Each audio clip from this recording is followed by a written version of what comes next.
Hello and welcome to Track Changes. I'm Francisca Curran. I'm here on Yagara and Turrbal land in Brisbane, Mianjin. And today we're discussing very exciting developments in the world of climate targets and net zero. Net zero is a crucial climate goal. We need to reduce emissions and achieve a balance between human-induced harm and healing so that we can curb global warming within safe limits. And we know that we need corporates and organisations on board to do this. But what do we need them to do exactly? How ambitious should they be doing it? What else should they do and by when? The term net zero is used by many and meaning different things, and we need a common definition. And that's where the International Standards Organization comes in. Back in 2022, the ISO released their net zero guidelines. And just a few weeks ago, if you're listening mid-July, they released the ISO Net Zero Aligned Organization Standard. So today I'm joined by Kurt Winter from the Carbon Market Institute to discuss the ISO Net Zero Standard and what it means for the world of climate targets. G'day, Kurt. How are you today? Very well, thanks. It's a pleasure to be here. Oh, it's great to have you. Now, we had you a couple of months back for a good discussion on the safeguard mechanism, but this is something else that you've been working on, and I believe you're also involved in the background around the whole ISO process. Could you tell us a little bit about your role in this and what happened behind the scenes that you can share? Of course. So, as you mentioned, a few years ago, there was some quite substantial work undertaken by ISO in developing the net zero guidelines. And that was a really important development because what it did was it worked across that landscape of voluntary standards and guidance and sought to pull together what was effectively a kind of blueprint that could be worked from that started to speak to convergence in this space in terms of net zero standards for organizational transition. Yep. And it did come to my attention that the next significant step in this process was actually going to be stepping into what was a much more significant development, which is the development of the first international standard on net zero for organizations. So at that point, I made the decision that it was a really critical time to become involved. And I joined the Australian Standards Committee and was subsequently nominated to the International Working Group.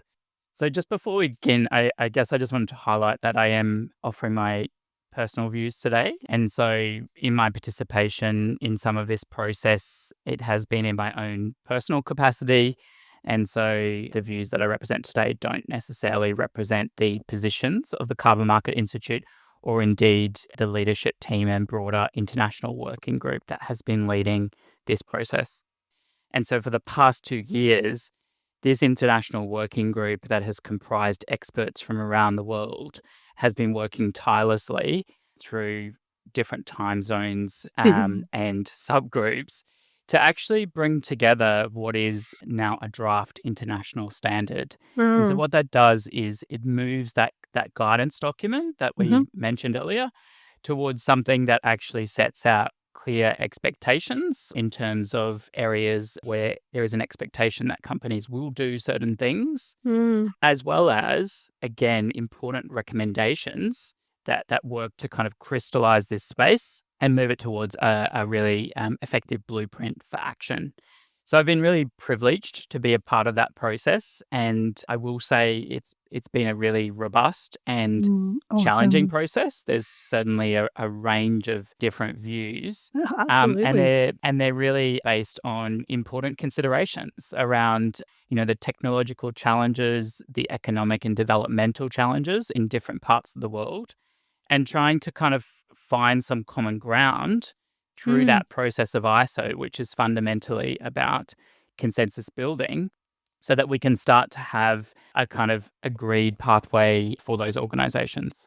And consensus building with something so complex, with so many different, languages, perspectives. We've got, countries setting net zero targets, organizations setting net zero targets, and a sort of urgency. It's I'm sure, a fascinating process to get so many people on side and agreeing. Absolutely. Yeah. Well, today we've got a shortlist. You provided me with a fantastic shortlist of 5 things that you need to know about the ISO Net Zero Standard, which obviously is a wonderful bit of rhyme there. But before we jump in, I guess My first observation of the net zero standard is that it creates not just a definition of a target, which is obviously the first thing, I look for when it comes out, but also it defines a sort of whole system for a company to adhere to in order to tick all the boxes that the world needs. So many other elements. One of those was the linkages to transition planning, which is our first thing to know on your list. So keen to hear your thoughts on this. What was your take behind the topic of how the ISO links transition planning paradigms? So I guess in recent years, we have seen a really significant increase in expectation placed on organizations in terms of how they communicate their transition plans and their climate strategies to market. And we've seen that most prominently through regulatory change in the establishment of mandatory disclosure in Australia, but also increasing scrutiny of greenwashing in Australia and internationally. So, in the Australian context, there's been significant climate litigation launched against major corporates such as Energy Australia and Santos, as well as increased regulatory action from regulators such as ASIC on responsible and sustainable investments. Mm. And what that really speaks to is that investors, regulators, and consumers want to be able to actually look under the bonnet and understand the credibility and integrity of an organization's future plans Hmm. in terms of how they're approaching organizational net zero and how they actually plan to get there. So the development of this standard is quite significant because it speaks to a corresponding development in the maturity of net zero governance instruments, which can actually support good practice. Hmm. And so for years, we have had standard setters telling companies that caring about climate is going to get simpler and easier. And Hmm. now we're actually seeing that come to fruition finally. So the landscape on net zero standards is converging, and companies now have an operational blueprint which enables them to move forward and actually guide some of that strategic planning and some of those claims that they may want to make to market in a credible way. So, transition planning is the critical interface here. Mm. And in the process, it was quite apparent that there was a real commitment to interoperability in the way that the International Working Group worked through the development of the standard so that this standard becomes a complement to the kind To of the things you other. might Mm. expect in the financial sector through that work of the IISB, Hmm. through the climate reporting, sustainability reporting. Which we've obviously now got in Australia through the AASB S2 That's right. standard. Yep. Mm, Which includes climate risks and opportunities in addition to your carbon climate targets. that's right. And so there's a real recognition in the standard of that landscape and that expectation. Mm. And it really brings some of that to life in a real economy sense of the kind of things that a company should be working through Hmm. and the kind of trade-offs that are at play and the kind of things that should be prioritized and the time horizon to do those things. So that comes through in the sort of target setting piece, the Yeah. development of the plans, but also the actions. Yeah. Yeah. So I guess if we're talking about a transition plan, that includes not just risks and opportunities and targets, but also a bit about the implementation. But your second thing to know was targets and pathways. Is now a good time to move on to that one? Of course. What are your thoughts behind the targets and the pathway requirements that the ISO standard puts in and kind of how it approaches that? So I think the significance of this draft international standard is on targets and pathways is that it draws on that existing best practice that's reflected in a range of voluntary standards. But it goes further than that, and it really seeks to strike a balance between a expectation that is robust, taking into account climate science, but also what's feasible in different economies and sectoral contexts.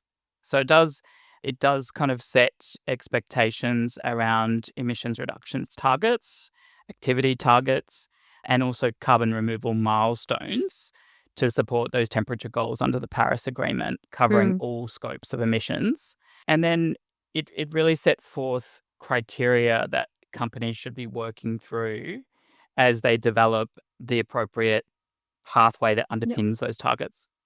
Yeah. So as I understand it, they reference reputable external public published pathways, which basically means an assessment of what a sector or a type of organization should be able to achieve and what that rate of decline is. Have I got that right there, Kurt? Yeah, that's right. And this is really about determining what's kind of appropriate in a Mm. particular context, whether that's a global, sectoral, or national pathway.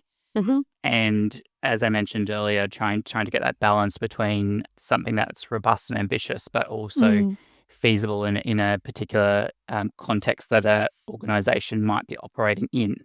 Yes, and also clear and able to be scrutinized. I think one of the most famous ones was published by the IEA, and this pathways concept also underpins the Science-Based Targets Initiative's approach to different sectors as well. So, yeah, a good way to externally validate how fast companies should decline and what's expected of different sectors. And I think what's interesting about it is that nuance around sort of equity and fair share, which Mm. is actually quite overt in this standard in terms of recognizing that in some jurisdictions, companies may be facing quite different challenges. And that Yeah. comes back to one of the sort of fundamental principles of the Paris Agreement about common but differentiated Mm. responsibility, that it is an expectation that companies that are in developed economies where there is more access to capital Yep. and to technology, that they are moving at a Absolutely. greater A different pace. rate, faster. Yeah. Yeah. Yeah, that's right. And so we do see standards like, to bring up the SBTI again, that differentiate between different economies as well as different sectors. And I think another development happened in the ISO net zero standard, which talks about what counts as a feasible action and like at what point will we have hit net zero, which goes to your third thing to know about the ISO, which is counterbalancing residuals and the focus on removals. So counterbalancing residuals is after we've reduced our emissions down to a low enough point, then we have to do something to negate whatever remains. But a lot of the contention around net zero, as you know, Kurt, is, what counts as residual? When do we know that we've made it? And my understanding is that the ISO net zero standard has kind of updated that understanding to around technically and economically feasible action. So when you've taken everything technically and economically feasible, then you've got your residuals. Well, then you've sat at net zero to then offset the remaining. Is that what you meant by this thing to know, or can you expand on that for Mm. me? Yeah, and they're kind of interrelated concepts. So I think on counterbalancing, the standard does seek to clarify essentially how organizations Mm. should be treating residual Yeah. emissions in their net zero journey, and that's quite significant.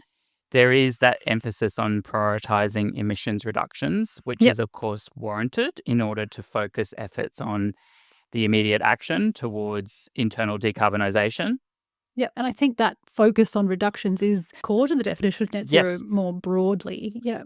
yes, but I think the other quite significant development, which is something that I think isn't as well appreciated in corporate practice today, is that due consideration is also needed on how organizations plan to manage residual emissions, Hmm. which will always be present both at the state of net zero and in the journey towards net zero. Hmm. And so there's that strengthened expectation there, and you do see that in around sort of clause 12, where there is that expectation of calculating anticipated residual emissions, Hmm. but also critically reporting progress towards removal milestones. So we do see this in other voluntary standards as well, but Yep. there's this increasing trend towards an expectation that companies are planning much earlier Yes. towards that state of net zero. And that means it's at the start of the process. It's not a consideration that comes at 2040. Yep. It's something you need to be looking at when you're starting out and setting those targets. And you Yep. also need to be demonstrating progress against them. So it's Yeah. really Yeah. Yeah. Yeah. it's really a rebalancing of that mitigation hierarchy, I would say. Yes, we need to reduce our actual emissions immediately, but when should we start using offsets or removals? Yeah, and it's really the expectation that you're planning early towards that. Hmm. But it is also an expectation around the robustness of that planning in Yeah, terms of absolutely. it isn't exclusively about carbon credits. It can be achieved through other investment types and other investment vehicles. But indeed, as well, there is also some expectation on quality criteria as well. So Mm. in that same clause 12, you do see that there are particular criteria around durability, additionality, carbon leakage, and so forth. And that's really about making sure that we can have confidence in those types of investments as well. Yeah, on the journey and at the Mm. end point or the target point. And I think it's worth taking a step back here and sort of getting some of the terms right. And so we're talking about broadly carbon credits or offsets. And I guess the way we understand it now, that there are reduction credits, which are generated by, reducing emissions from a baseline, but there are also removals generated by actually removing carbon from the atmosphere. And we know that the state of net zeros does need to be removals, or we'd be having significant residuals. Can you expand on that a little, or shed light on that transition? Yeah, and I think it comes back to the actual use case of what you're using the carbon credits to do. Absolutely. When you're reaching that point of net zero, it is quite important that there's a consideration around equivalence. And so if you are planning to counterbalance industrial emissions that have a long life in the atmosphere, Mhm. the kinds of activities also need to have that durable long-term degree of confidence in that investment type. That's not to say that those other investments, for example, the avoidance or the Mhm. reduction credits aren't valuable. It's just to say that at that particular point in your net zero journey, They play different roles. there is Yeah. a greater significance, I guess, that needs to be addressed. And so we do see, in a range of guidance that is starting to come through. Mhm. For example, Oxford Net Zero Yeah. in their revised offsetting principles really set forth for this really interesting idea of how a portfolio of credits might change over time. So, as you're on your pathway towards net zero, you might be thinking about investing in a range of different Mhm. activities. But once you've reduced your emissions as much as possible and the credits are really being used to counterbalance those residual emissions, it becomes critically important that they have certain characteristics to be able to provide that degree of confidence. Yeah. I find that whole aspect really fascinating, because I think the dialogue has changed in the last even 5, 10 years around what's acceptable and what we need to be aiming for. And as you mentioned at the start of this topic, kind of the use of those instruments along the journey, not just at the end point.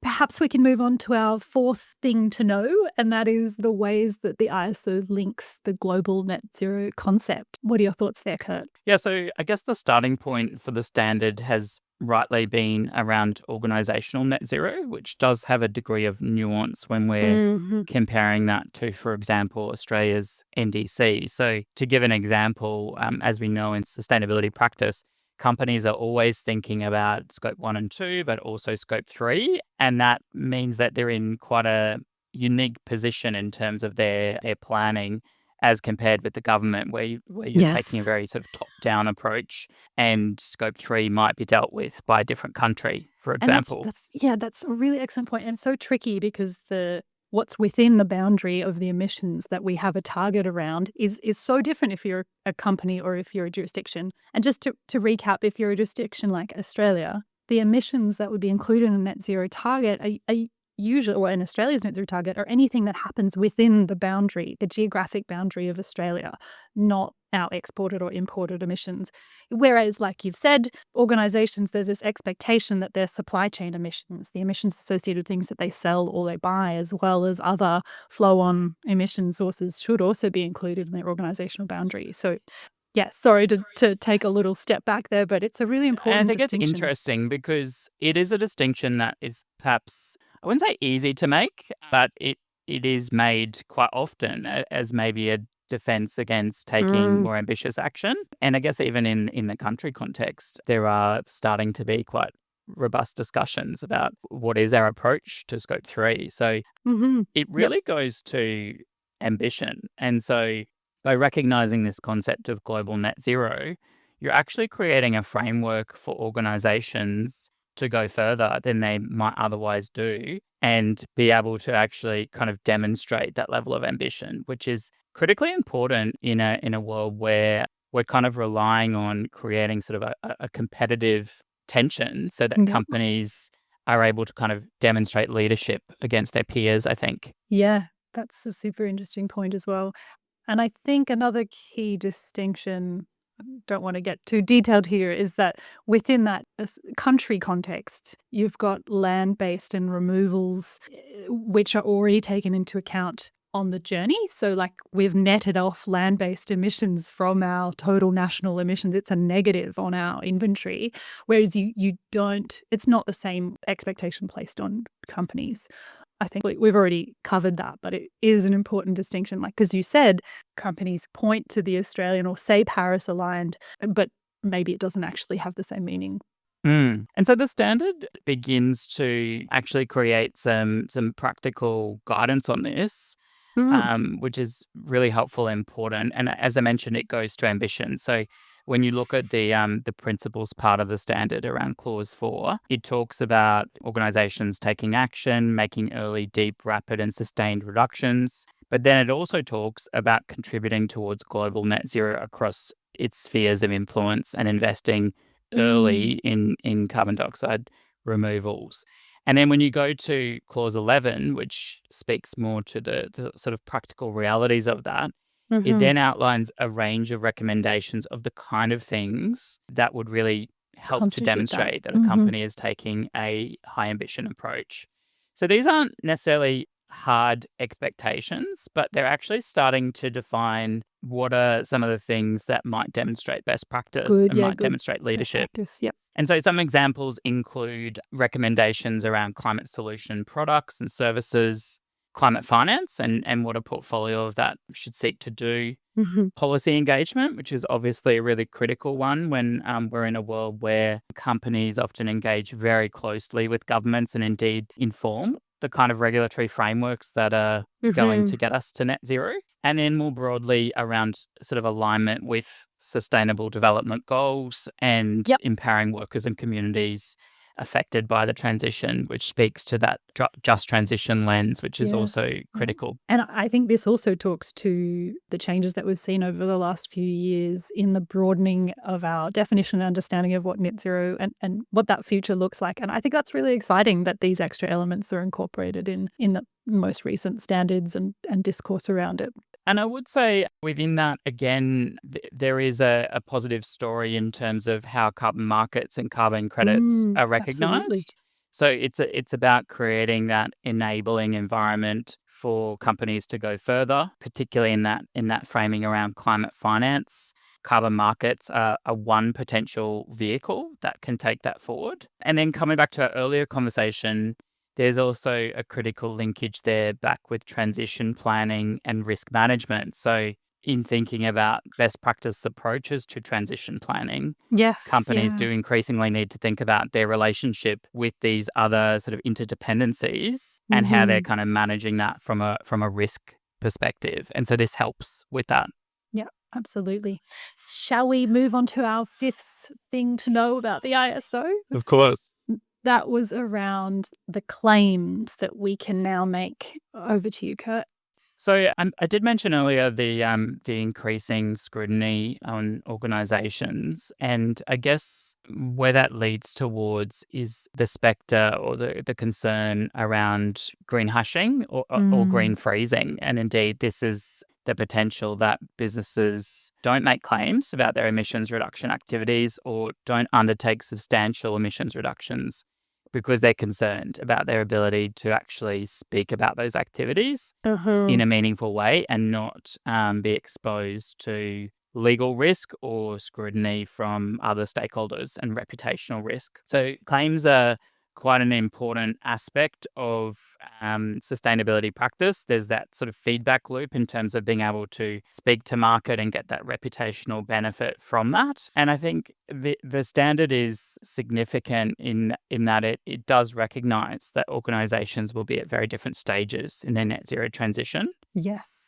Yeah, if I recall, it outlines different Mm. terminology for those different stages. Is that right? That kind of helps us exactly map where someone is at? That's right. And it also, again, strikes that balance between robust expectations, but also practical tasks that Hmm. organizations need to step through in order to get the benefit of those claims.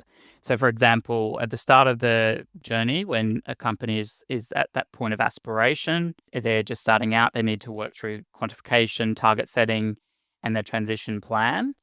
In that intermediate stage, it's more around demonstrating implementation and reporting on progress. Hmm. And throughout all of this, there is sort of inbuilt time horizons that are proposed, which I think is really around maintaining that momentum and credibility that the companies are on a journey to net zero. Yep. And acknowledging it is a journey. It's not immediate. It's not just the target. It's the whole picture. And I think one of my sort of one of the things I really don't like is when a company claims to have net zero, but it's by their own definition without reference to a particular standard.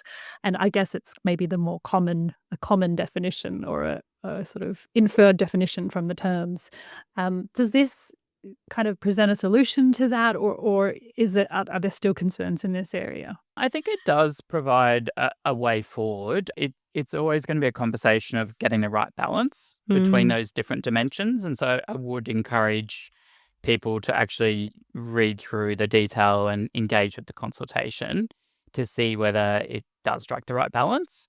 The other interesting area of this dimension is around remedial action. So Mm. there is a recognition within the standards that circumstances may change that prevent an organization from meeting those interim targets in full.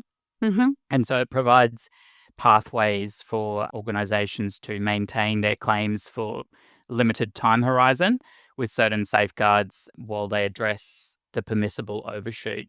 Again, is question around those safeguards, and I'm sure different Mm. people in market Have will have different different opinions. views around Absolutely. doesn't strike the right balance. Mhm. Is it flexible enough for the realities of a decarbonisation journey that, is subject to all these external forces and all the risks and climate opportunities as well? Mm. Yeah, that's right. And then the other nuance is, of course, around organizational size and capability. So the Mhm. standard does have an annex that is really addressed to small and medium sized enterprises.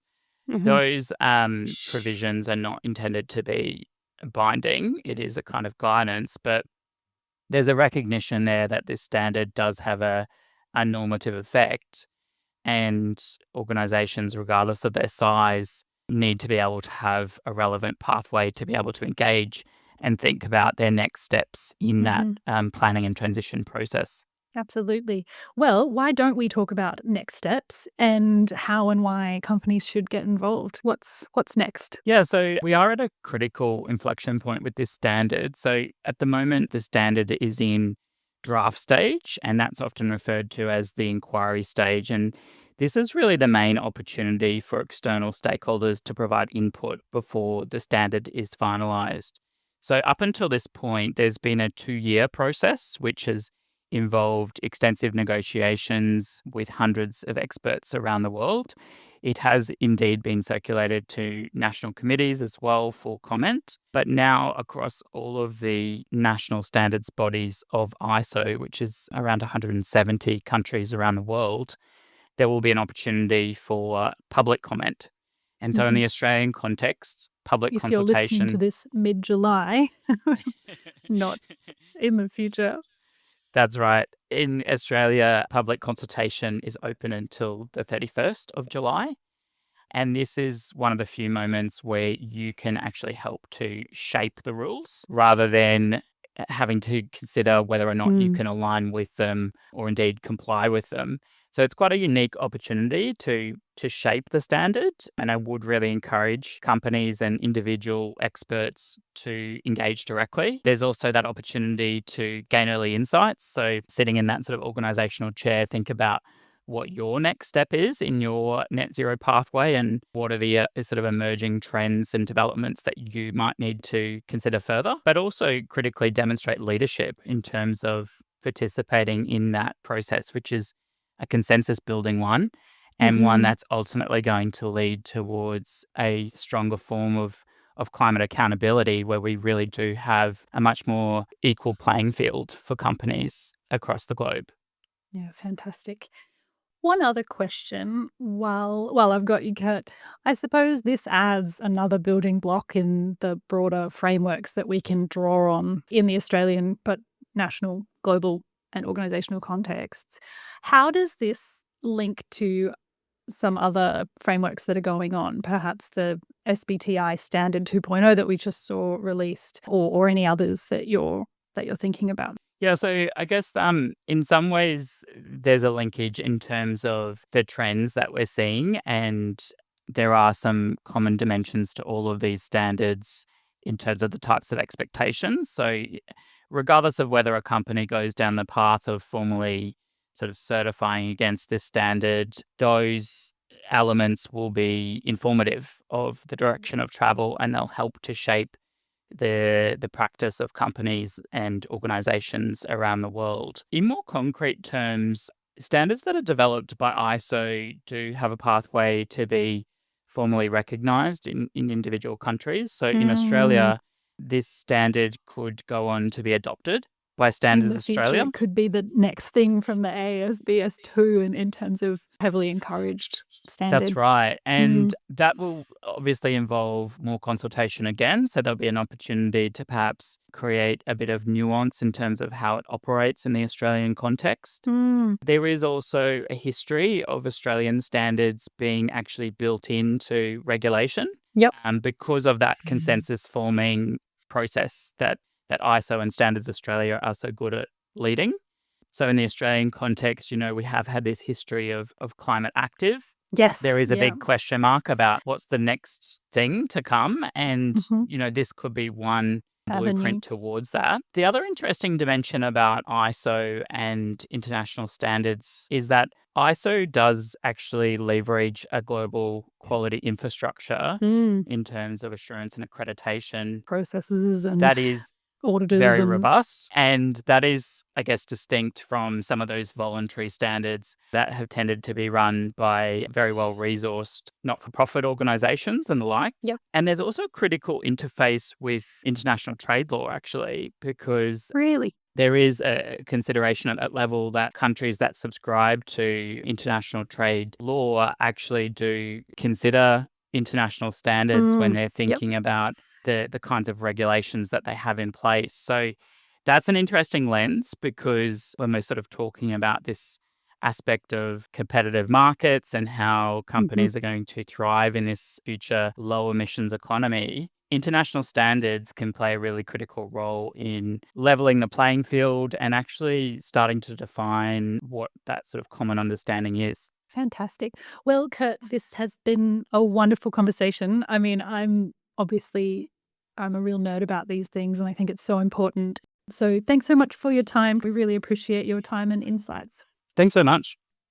Well, I hope you enjoy that as much as I did. I find it really fascinating to think about the processes behind the scenes and all of the dimensions that are added to something like a standard for such an important thing. And hopefully the ISO Net Zero standard, amongst other voluntary standards, increasingly get adopted on the journey to net zero. See you next time.